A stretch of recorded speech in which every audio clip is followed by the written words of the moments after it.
Nosso convidado no Jornal da CBN é Edinho Silva, novo presidente do Partido dos Trabalhadores, presidente nacional eleito neste final de semana, a quem a gente desde já agradece pela gentileza de ter aceitado o nosso convite. Edinho Silva, muito obrigado e um bom dia para o senhor. Bom dia, Milton. Bom dia, Cássia. Bom dia a todos os ouvintes da CBN. É uma alegria estar participando mais uma vez do seu programa e do seu programa, Cássia. Muito obrigado. Bom dia. Edinho Silva, o senhor assume com o discurso de ampliar alianças, abrir conversa com partidos de centro e centro-direita, claro, também olhando já para a eleição do ano que vem. Ao mesmo tempo, se percebe que o governo retomou o discurso do nós contra eles e nas redes sociais nós temos perfis de esquerda reforçando a campanha Congresso Inimigo do Povo. Esses dois movimentos contradizem o que o senhor defende ou o senhor apoia essas duas iniciativas? Olha, Milton, primeiro é importante contextualizar em que situação que o governo reagiu. Na verdade, foi uma reação do governo após uma derrota importante imposta pelo Congresso num projeto de lei que o Congresso achou por bem revogar, um decreto presidencial que estabelecia a cobrança, estabelecia alíquotas para cobrar IOF, inclusive inferior ao que era cobrado pelo governo Bolsonaro. Para o ouvinte poder entender o que eu estou afirmando, no governo Bolsonaro o IOF era 6%, o governo do presidente Lula estabelecia 3,5% e estabelecia cobrança também, ou seja, tributava setores da economia que não eram tributados. Então era um projeto importante para o governo, porque em paralelo tramita no Congresso Nacional um projeto de lei que isenta a cobrança até R$5.000, ou seja, quem ganha até R$5.000 será isento de imposto de renda e quem ganha até R$7.000 terá a sua carga de impostos diminuída. Então, são iniciativas importantes do governo, o governo sofre uma derrota do Congresso Nacional, não há outro caminho para o governo a não ser ir para a sociedade e explicar o que é que está sendo derrotado. Então, o governo reagiu a uma iniciativa do Congresso Nacional de derrubar uma tentativa de se cobrar IOF, de se tributar setores da economia que não eram tributados. Isso interdita o diálogo? Eu penso que não, Milton. Eu penso que não, Cássia. Eu penso que o governo tem todo o direito de dialogar com a sociedade. Eu penso que os partidos políticos têm legitimidade para dialogar com a sociedade, para dizer para a sociedade o que eles pensam, qual é a sua concepção, o seu modelo de sociedade, mas isso não pode interditar o diálogo, não pode interditar que continue havendo diálogo, porque os interesses do país têm que ser colocados, na minha avaliação, como prioridade. Então, nesse contexto todo, aí se vem o debate sobre a questão de liberação de emendas, se vem o debate, se nós estamos num presidencialismo, se nós estamos num presidencialismo, se o Brasil é presidencialista, se não é presidencialista, se cria um imbróglio institucional no país. Então, para que a gente supere tudo isso, nós temos que ter uma agenda positiva para o Brasil. E tem como dialogar dizendo que o Congresso é inimigo do povo? Não, eu tô contextualizando, e por isso que eu digo que os partidos eles têm a sua forma de reagir, a sua forma de dizer para a sociedade o que eles pensam. Isso não pode interditar o diálogo. Claro, o governo reagiu a uma derrota que ele sofreu no Congresso Nacional. Ele não tinha outro caminho a não ser ir para a sociedade e fazer a defesa daquilo que ele pensa. Tá bom, nós estamos diante de um cenário. Como é que a gente sai desse imbróglio que eu acabei de contextualizar? É dialogando, não há outro caminho. É sentando à mesa e estabelecendo qual a agenda que nós vamos construir para o Brasil. Ou nós vamos ficar nos interesses menores, nós vamos ficar discutindo. Eu não estou dizendo que as emendas, Milton e Cássia e ouvintes, elas não sejam legítimas. É legítimo, se estabeleceu no Brasil a prática, inclusive regulamentada, de que parlamentar pode fazer emenda. Isso foi crescendo. Hoje, o Congresso Nacional executa 52 bilhões de reais. Claro que isso descaracteriza o presidencialismo. Quando o Congresso Nacional executa 52 bilhões, nós estamos descaracterizando o presidencialismo. E você está empoderando o legislativo de atribuições que não são suas. E a Constituição Federal Brasileira estabelece que nós somos presidencialistas. Em 93 nós fizemos um plebiscito, o Brasil disse que era presidencialista. Então nós estamos diante de um imbróglio, um conflito entre poderes que acaba criando uma outra figura que no Brasil não existia, que é o Congresso, o Supremo Tribunal Federal, em muitos momentos, vira poder moderador. Né? Ele é quem media a superação de conflitos criados entre o Legislativo e o Executivo diante desse desarranjo que nós estamos falando aqui. Como é que a gente cria uma agenda para o Brasil? Nós vamos continuar discutindo emenda, continuar discutindo o varejo, por mais que ele seja legítimo, mas ele não pode priorizar, ele não pode dar o tom da agenda do país, ele não pode dar o tom da agenda que nós temos que discutir para que efetivamente os interesses do Brasil sejam colocados em primeiro plano.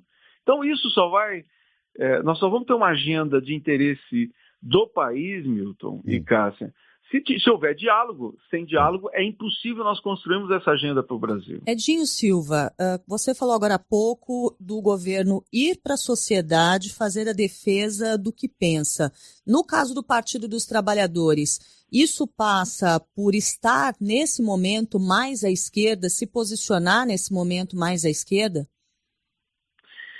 Cássia, eu não faria essa caracterização, por mais que eu não vejo não enxergue nenhum problema nela.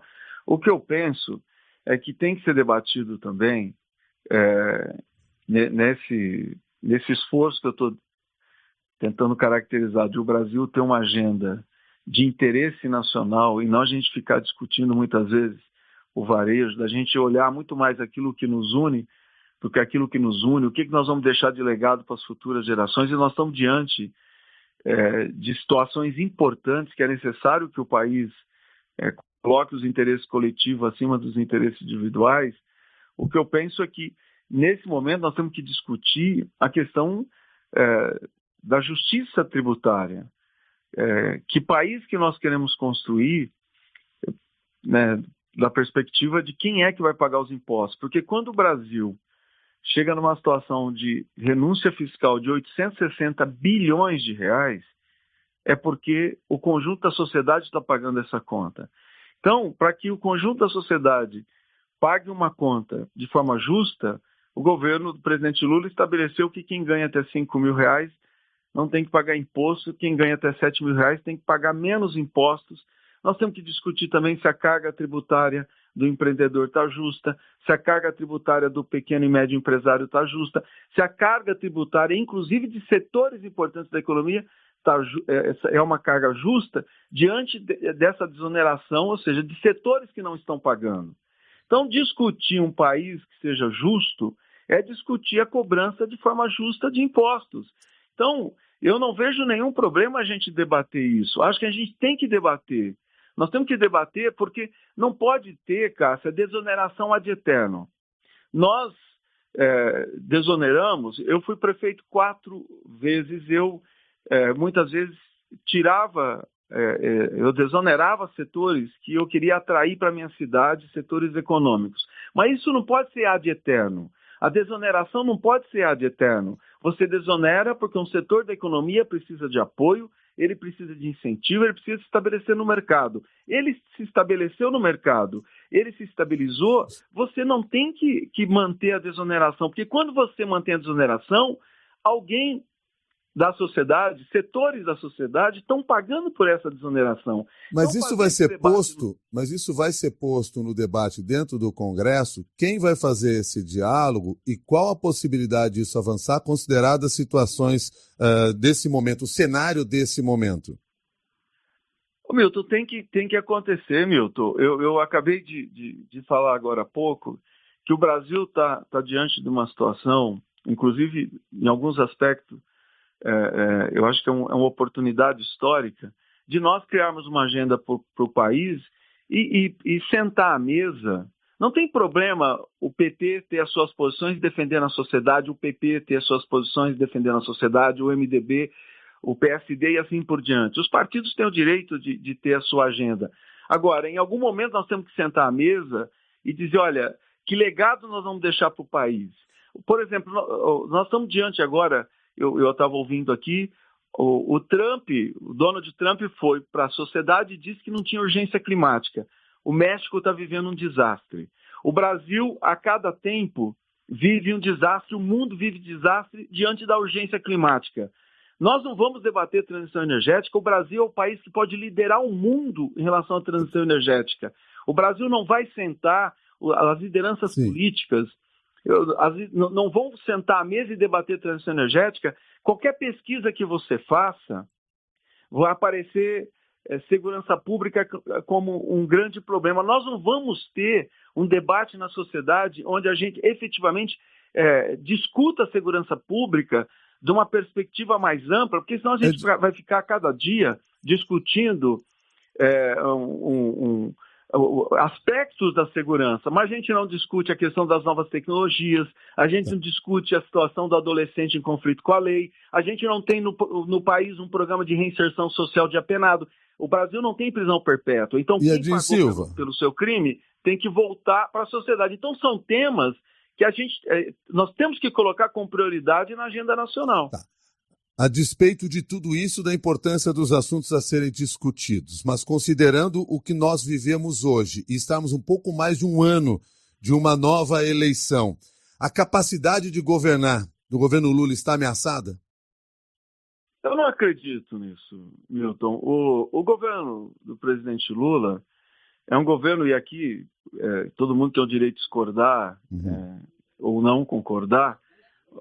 Na minha avaliação, na minha caracterização, o presidente Lula assumiu o Brasil numa situação muito complicada. Nós ficamos hoje discutindo a questão do ajuste fiscal, mas ninguém diz o que foi provocado pelo governo Bolsonaro para que o Brasil tivesse, desde 23, tentando equalizar suas contas, fazer o equilíbrio fiscal.